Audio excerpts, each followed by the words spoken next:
Nessa série de 3 vídeos eu estou passando algumas dicas de como melhorar na fotografia de viagem. Quem sabe até fazer as melhores fotos que você já fez até hoje.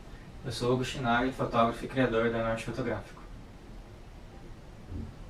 No vídeo anterior eu contei para vocês que a gente não precisa de equipamento top de linha para fazer fotos legais durante as viagens. Até mesmo um celular ou uma câmera amadora já é mais do que suficiente para conseguir fotos bacanas. Também contei para vocês a importância de criar um roteiro especializado para fotografar. É um roteiro que vai te colocar no lugar certo e na hora certa para conseguir uma foto fantástica. Às vezes o mais difícil é estar no lugar certo na hora certa, e a parte técnica da fotografia acaba sendo a parte mais fácil. Se você não assistiu esse vídeo ainda, dá uma olhada lá nele antes de assistir esse daqui. Agora eu vou ensinar para vocês como eu crio os meus roteiros, como eu sei em que lugares eu tenho que estar, em que momento eu tenho que estar neles, e também vou falar sobre como configurar a câmera para a maioria das situações que a gente encontra durante uma viagem. Por exemplo, para fotografar paisagem, para fotografar esporte, cachoeira, retrato, até estrelas também. No momento de criar o roteiro fotográfico, você vai precisar ter uma lista de lugares possíveis de fotografar, com potencial, e depois você vai ter que encontrar o melhor horário para estar em cada um desses lugares. Os lugares você já vai encontrar naturalmente enquanto você estiver pesquisando o seu destino. Mas não necessariamente os pontos turísticos são os melhores pontos para fotografar. Então, o que eu gosto de fazer é procurar fotos desses lugares, fotos bacanas desses lugares e saber onde elas foram tiradas. Para isso eu uso muito o Google, o Flickr, o 500px ou o próprio Instagram, que são plataformas que têm a geolocalização das fotos, né? Você consegue encontrar no mapa onde aquelas fotos foram tiradas. A partir daí você pode criar um álbum ou coleções das fotos desse destino e começar a colocar isso num mapa que você está criando o seu. Para isso eu uso o mapa do Google no My Maps, que é um mapa personalizado que você faz dentro do Google Maps. A partir daí você vai conseguir ver qual lugar é perto de qual lugar e começar a criar um roteiro, né? Lembrando que esses pontos não necessariamente são os mesmos pontos turísticos que é normalmente divulgado. Como por exemplo essa foto aqui de Nova York, que é um dos pontos que eu estou preparando uma expedição para o ano que vem. E a partir dessa pesquisa é provável que você encontre vários lugares que são famosos para fotografar. Você vai ver várias fotos do mesmo lugar, em dias diferentes ou em condições diferentes, e a partir daí vai poder começar a criar o seu roteiro. Eu indico que você faça essas fotos clássicas, famosas que você vai encontrar, mas que também procure outros pontos de vista que ainda podem não ter sido descobertos ou bem explorados. Uma vez que a gente já tem uma lista pronta de lugares para fotografar, a gente vai querer saber qual que é o melhor momento para estar em cada um desses lugares. Ambientes internos e fechados não faz muita diferença, porque a iluminação desses lugares não muda muito durante o dia. Mas ambientes ao ar livre, como a gente costuma muito estar durante uma viagem, são iluminados pela luz do sol e a gente vai procurar o melhor horário para fotografar esse ambiente. Nós fotógrafos gostamos muito de fotografar durante o nascer do sol ou o pôr do sol. A gente até chama esses horários de hora mágica, que é uma luz mais efêmera, mais quente, que dá volume e textura para a paisagem. Uma luz boa pode transformar uma cena comum em uma cena extraordinária, e aí isso vai fazer muita diferença na hora de fotografar. Fotografar o pôr do sol, o nascer do sol, não significa que a gente vai fotografar o sol em si, que a gente vai apontar a câmera para ele, fotografar ele nascendo ou ele se pondo. Na verdade, a gente quer a condição de luz que esse momento oferece. A foto pode incluir o sol ou não. O que a gente vai querer saber mesmo é a direção que o sol está nascendo ou se pondo, para saber como que ele vai iluminar o assunto que a gente está fotografando. Por exemplo, uma montanha. A gente pode querer fotografar a montanha a contraluz, com o sol atrás dela, ou com a luz de lado ou com a luz de frente, dependendo da nossa intenção. Para isso a gente vai precisar saber a direção que o sol está. E tem vários aplicativos que nos dão essa informação. Mas o que eu mais gosto é o aplicativo Photopills, que é um aplicativo de fotografia mesmo. Ele vai te falar não só a posição do sol e os horários que ele nasce ou se põe, mas também vai te falar sobre a lua, né, quais os horários que ela se põe, que ela nasce, e também a fase da lua, se é a lua cheia, se é a lua nova, etc. Também vai te falar sobre a posição do centro da Via Láctea, e isso vai te ajudar bastante quando você quiser fotografar estrelas.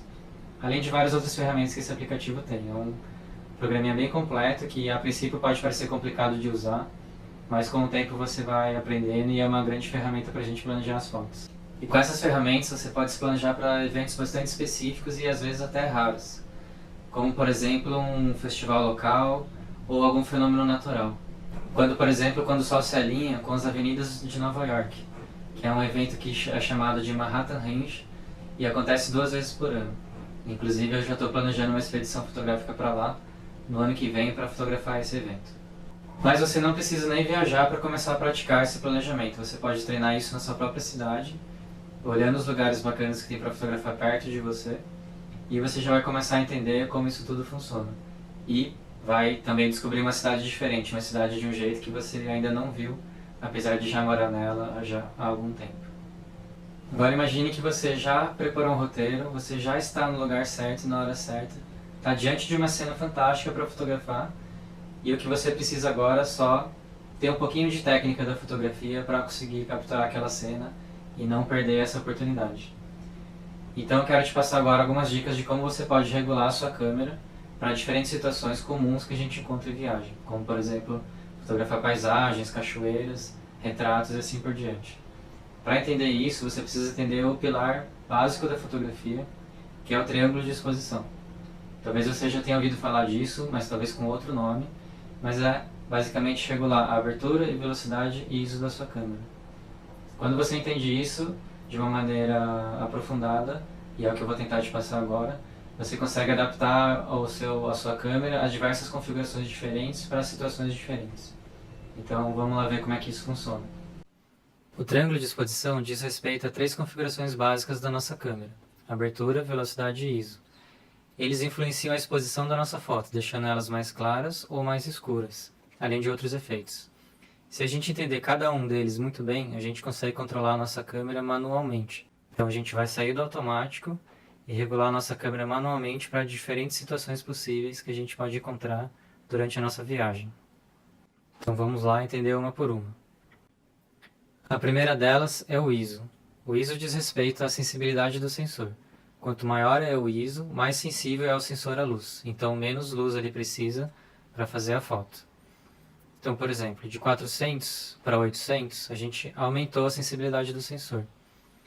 E na verdade a gente duplicou a sensibilidade do sensor, que é o que chamamos de um ponto de luz.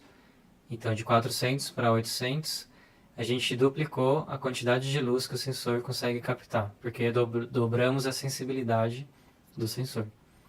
De 800 para 1600 a mesma coisa, duplicamos novamente.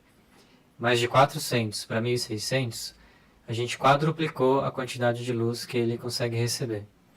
Ele é 4 vezes mais sensível à luz e, portanto, são 2 pontos de luz de diferença. Essa questão de pontos de luz vai ser importante mais para frente, então já vamos se ligando nisso.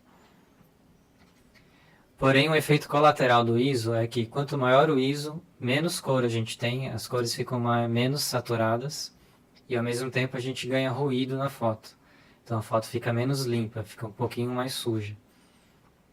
Se a gente quer fotos mais vibrantes, com cores mais vibrantes e menos ruído, a gente tem que dar preferência a usar ISOs baixos. O tempo de exposição ou a velocidade do obturador é o segundo item importante para a nossa configuração do triângulo de exposição. Ele diz respeito ao tempo de duração da nossa foto. Se a nossa foto dura mais tempo, entra mais luz na câmera. Se ela dura menos tempo, entra menos luz na câmera. Então, por exemplo, uma foto de 1 segundo dura mais do que uma foto de meio segundo. Então a foto de 1 segundo vai ter mais luz, na verdade o dobro de luz, do que uma foto de meio segundo. É importante ver na nossa câmera que o segundo é representado por essas aspas, enquanto que os outros números sem as aspas quer dizer que é uma divisão. Então o 2 sem aspas quer dizer na verdade 1 sobre 2, que é meio segundo.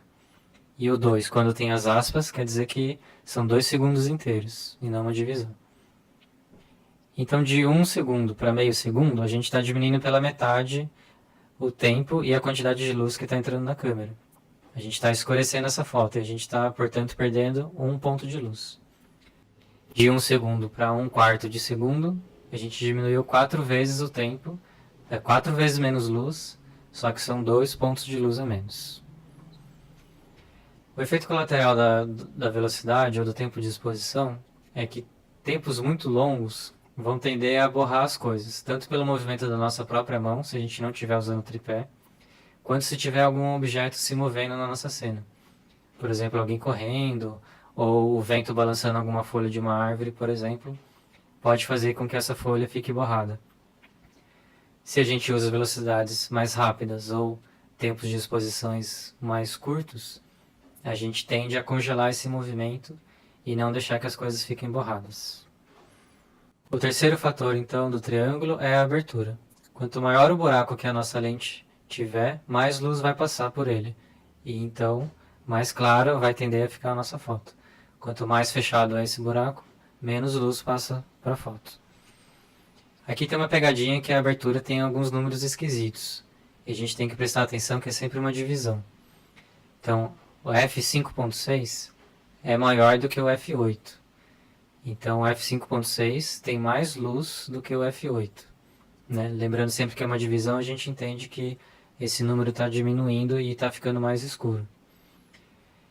E também aqui é um pouco mais difícil de ver a diferença dos pontos de luz, né? Então, com a prática a gente vai decorando isso. A gente sabe que de 5.6 para 8 a gente está diminuindo um ponto de luz. E de 8 para 11, de novo estamos diminuindo mais um ponto de luz. O efeito colateral da abertura é que a gente ganha profundidade de campo, ou perde. Aberturas grandes, quando a gente foca ali, por exemplo, na árvore do meio, a árvore que está na frente e a árvore que está lá no fundo tendem a ficar mais desfocadas. E quando a gente usa aberturas pequenas, aberturas fechadas, como o F11 ou F22 e assim por diante, a gente tende a focar todas as árvores, tanto a que está na frente quanto a que está lá no fundo. Vamos entender agora então como esses três fatores trabalham mutuamente. Imagine uma exposição que está configurada para meio segundo de exposição, de velocidade. E a gente vai passar isso de meio segundo para 2 segundos. A gente, nesse processo, está quadruplicando a quantidade de luz que está entrando na nossa câmera. Portanto, estamos ganhando 2 pontos de luz, clareando a foto. Na abertura, de f8 para f11, a gente está diminuindo a abertura, deixando o buraco mais pequeno, e, portanto, está entrando menos luz. A metade da luz que estava entrando antes. Então, a gente está diminuindo 1 ponto de luz. Do ISO 400 para ISO 200, a gente está de novo diminuindo a sensibilidade do sensor pela metade e então estamos escurecendo a foto mais 1 ponto de luz. Então, no geral, a gente ganhou 2 pontos de luz, aumentando o tempo de exposição, perdemos mais um fechando a abertura e perdemos outro diminuindo o ISO. A soma total dessas mudanças que a gente fez é 0. Portanto, essas duas exposições são equivalentes, ou quase.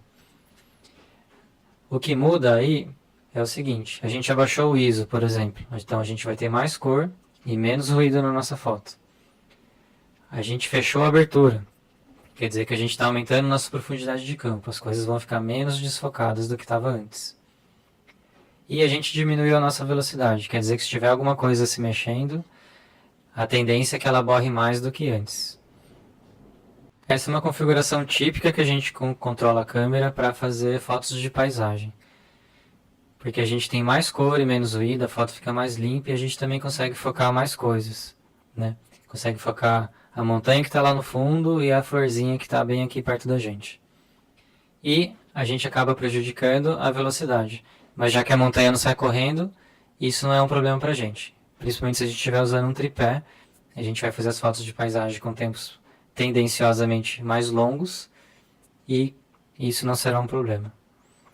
Agora, para outros segmentos da fotografia, isso pode ser sim um problema.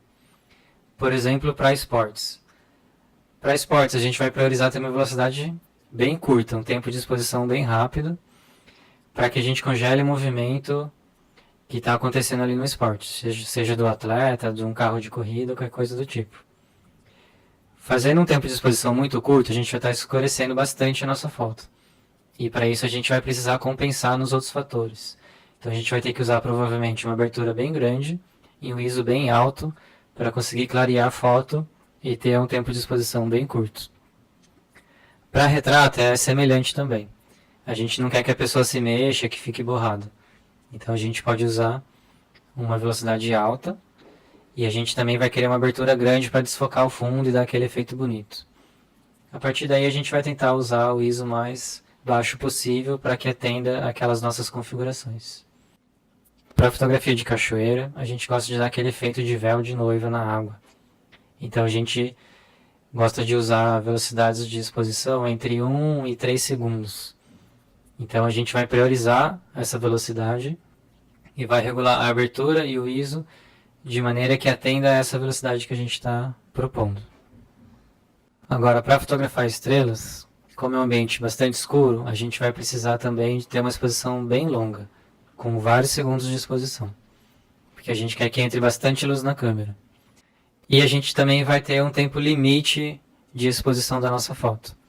Esse tempo limite acontece porque as estrelas se movem no céu durante a noite. E se a gente faz uma foto muito longa, as estrelas não ficam pontuais no céu, elas criam pequenos rastrinhos. Então, para isso, a gente tem a regrinha dos 500, que é o que vai definir o nosso tempo máximo de exposição. Essa regrinha funciona assim. Você vai pegar 500 e vai dividir por essa continha aqui, que é a distância focal que você está usando, que é o zoom que está na sua lente, né, popularmente dizendo. Então, você vai ver lá que a sua lente é, por exemplo, uma 18-55. Você vai colocar a sua lente em 18 mm, por exemplo, e vai multiplicar esse 18 mm, a sua distância focal, pelo fator crop, se a sua câmera for cropada. Se você não sabe se a sua câmera é cropada ou não, você consegue achar isso rapidinho aí no Google. São as câmeras que têm um sensor menor, que a gente chama de APS-C.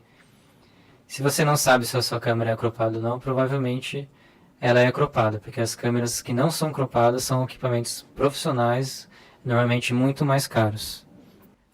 As câmeras Nikon têm o fator crop de 1,5 e as câmeras Canon têm o fator crop de 1,6. Então você pega a sua distância focal e multiplica pelo fator crop da sua câmera. Depois você vai fazer 500 dividido por esse resultado que você teve. E isso vai te dar o tempo máximo de exposição para sua foto de estrelas, sem que elas criem rastros na sua foto. Na minha câmera, por exemplo, eu costumo fotografar com 18 mm. E ela é uma Nikon, então o fator crop dela é 1,5. Então 18 vezes 1,5 dá 27. Depois disso a gente vai fazer 500 dividido por 27.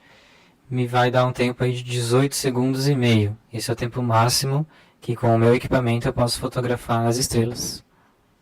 Estabelecido esse tempo máximo, a gente vai depois colocar a nossa lente na maior abertura que ela tenha. Por exemplo, f3.5, f2.8 e assim por diante. Isso vai fazer com que entre o máximo de luz possível na nossa foto. E a partir daí a gente vai subindo o ISO aos poucos, até que a luminosidade da foto esteja do nosso agrado. A gente sobe o ISO aos poucos para evitar que a foto tenha muito ruído e que ela perca a cor desnecessariamente.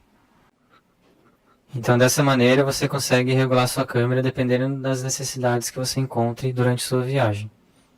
Você pode, por exemplo, precisar priorizar uma velocidade rápida para congelar um movimento. E a partir daí você vai trabalhar os outros fatores, abertura e ISO, para que atendam a essa velocidade que é a sua prioridade naquele momento. E a mesma coisa para as outras situações. Se você quiser priorizar um ISO baixo, você vai ter que mexer na abertura e na velocidade para que atenda o ISO baixo que você está priorizando. E assim por diante. Espero que você tenha gostado das dicas desse segundo vídeo, mas eu ainda tenho mais para falar. No vídeo que vem eu vou falar sobre composição, que é como a gente enquadra as nossas fotos, basicamente falando. Isso é o que diferencia realmente um fotógrafo de outros fotógrafos. É um assunto até difícil de ensinar, ele é bastante subjetivo, mas eu costumo ensinar isso de um jeito diferente do que costumam ser ensinado por aí. E os meus alunos me dão um feedback que gostam bastante dessa parte das minhas aulas. Então no próximo vídeo eu vou falar sobre isso, e eu também vou te fazer um convite muito especial, então fique ligado no próximo vídeo. Enquanto isso, deixe uns comentários aí embaixo, diz o que você achou, se ficou alguma dúvida, ou se você quer que eu fale alguma coisa no próximo vídeo para exemplificar melhor. Também siga as nossas redes sociais, Norte Fotográfico, tanto no Instagram como no Facebook. E a gente se vê até lá. Um abraço.